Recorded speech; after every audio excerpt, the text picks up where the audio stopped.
ভাই কেমন আছেন? তো ভাই ঈদে কি কেনাকাটা করলেন?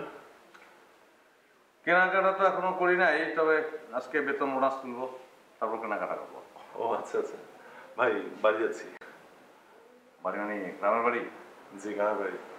এই ঈদের সময় তো বাড়ি যাওয়া হয়, বাবা মা অপেক্ষায় থাকে যে ছেলে কখন ফিরবে বাড়িতে। ওই ভাই যাও, আসি। তোমার টিকিট কি কাটা আছে? না ভাই কাটা নেই, মানে টিকিট তো আর পাবো না, ভাবছি ছাদেই চলে যাবো। ভাই ঈদ মোবারক। জুনিয়র। ভাই বুঝতে পেরেছি, আমি জুনিয়র, জুনের মধ্যেই থাকবো। হ্যাঁ, ঈদ মোবারক। ঈদ মোবারক ভাই, ঈদ মোবারক।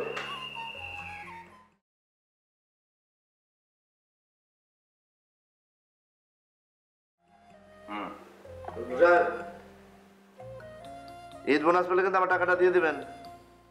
জি অবশ্যই দিয়ে দেবো, আমার মাথায় আছে। শুধু মাথাতে থাকলে তো হবে না, এখানেও আসতে হবে। না না, নিশ্চয়ই নিশ্চয়ই, আমি আমি দিয়ে দেবো ভাই, অসুবিধা নেই। আর শোনেন, আপনি ওই শার্টটাও কিনে নেবেন। রোজ রোজ একই শার্ট দেখতে দেখতে একবার চোখ অধৈর্য হয়ে গেছে। জি ভাই, কিন্তু হঠাৎ কাশলেন কেন ভাই? আসলে মক্কেল ভালো পাওয়া যায়, শাস্ত্রে আছে।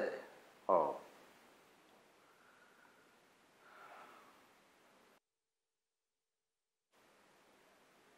ভাই, আমি আপনাকে একটা প্রশ্ন করি। করেন। আপনি ঘুষ কেন খান ভাই?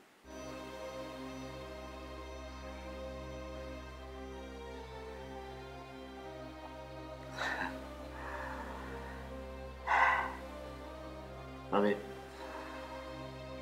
আমি ঘুষ খাই কি জন্য? তাই তো আপনি তো প্রশ্ন করতেই পারেন, আমি কেন ঘুষ খাই। বাবু সাহেব, এই কারণটা আজকে না হয় নাই বলে, সে ইতিহাস।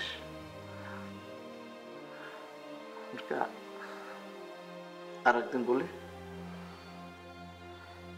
তবে ডাবলু সাহেব, একটা জিনিস আপনি আমার বিশ্বাস করেন, সেটা হচ্ছে যে আমি যাদের কাছ থেকে ঘুষ খাই তাদের প্রত্যেকের নাম এই খাতায় এন্ট্রি করা আছে, এবং কত টাকা খাচ্ছি সেটাও লেখা আছে। আমার টাকার প্রয়োজন ফুরিয়ে গেলে আমি আস্তে আস্তে প্রত্যেকের টাকা ফেরত দিয়ে দেব। তাদের ঠিকানা আমার কাছে আছে। সরি।